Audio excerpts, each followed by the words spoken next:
یعنی ایک psychological imbalance ہوتا ہے یار. ایک آپ نے غلطی کی, اگر آپ سے کوئی غلطی ہو گئی, آپ تھوڑا بیک ٹریک کرتے ہیں, پھر جا کے دوبارہ آپ کوشش کرتے ہیں کہ اچھا میں اس کو کس طریقے سے صحیح کروں یا کوئی اور اپروچ لوں. آپ اسی چیز کو بار بار بار بار لگائے جا رہے ہیں, دہرائے جا رہے ہیں. کیسے, کیوں, کب, یہ تو بات سمجھ نہیں آتی مجھے ایٹ لیسٹ. کیا وجہ ہے اتنی ضد کی کہ آپ وہی غلطیاں دہرا رہے ہیں, چاہے وہ پولنگ سٹیشنز کے اندر آر اوز کے ساتھ ہو. ایک بائی الیکشن ہی ہے سیالکوٹ کا سامڑیال کے اندر, اتنا ٹوپی ڈرامہ کرنے کی کیا ضرورت ہے آپ کو؟ آپ کے ہم جیت گئے الیکشن, ختم بات. آپ کے اندر پھر بھی وہ ضد دم توڑنے کا نام نہیں لے رہی. تو یہ تو ایک سائیکولوجیکل مسئلہ ہے میرے خیال سے.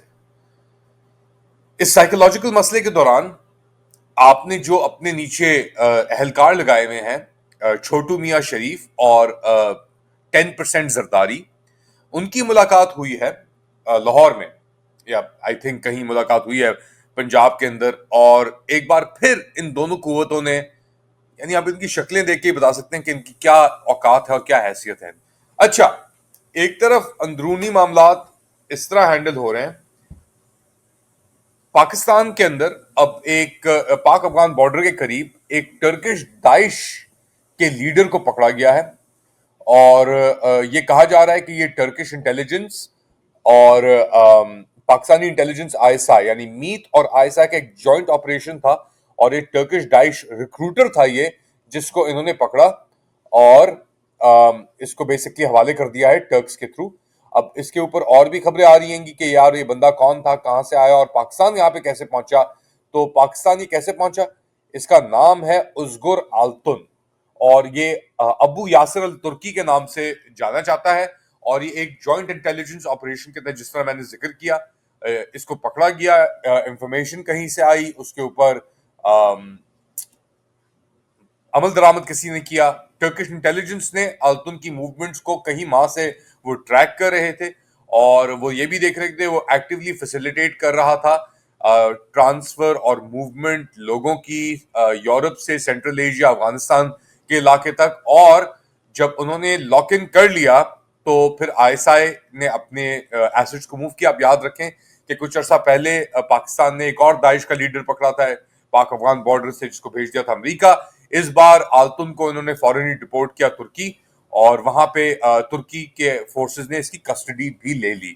تو پاکستان اور ترکی کے یہ اینٹی ٹیررزم آپریشنز ابھی بھی جاری ہیں. پاکستان کے ڈرون حملے اب جو ہو رہے ہیں پاکستان کے اندر, سویلینز کو بھی اٹیک کیا گیا ہے, وہ بھی جاری ہیں, اور دہشت گردی کی لہر جو ہے پاکستان کے اندر وہ بھی جاری ہے. جیسے فار ایگزامپل ابھی ایک ایکسپلوژن ہوئی ہے درآدم کھیل کے اندر, اور وہاں پہ اخوڑ وال کر کے ایک ایریا ہے درآدم کھیل, جیسا آپ جانتے ہیں درا کے نام سے جانا جاتا ہے, اور وہاں پہ گن میکنگ اور ایک پورے گن انڈسٹری ادھر چلتی ہے, لوکلائزڈ اور ریفربش گنز کی.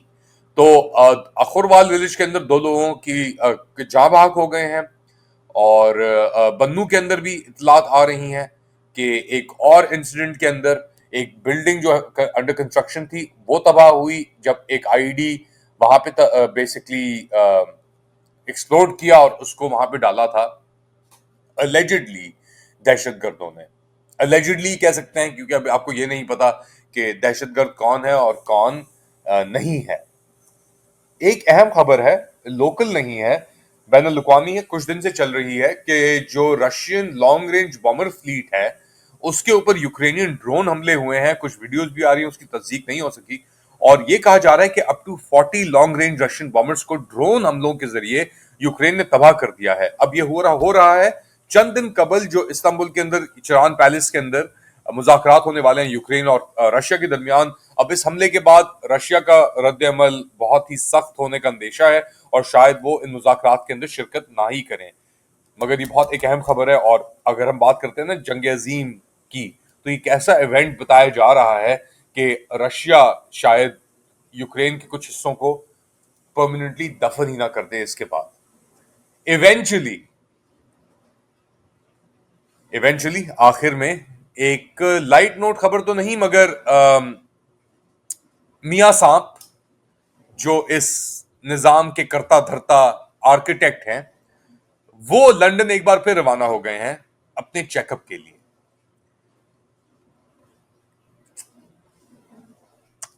Make of if it what you would like. میاں صاحب اور ان کے چیک اپس کو پلیٹلیٹس تو کم نہیں ہو رہے ان کے کہیں. آپ کیا سمجھتے ہیں بتائیں مجھے کامنٹ سیکشن کے اندر. Do like subscribe and share this content. اپنا خیال رکھیے گا. اگلی بار تک اللہ حافظ.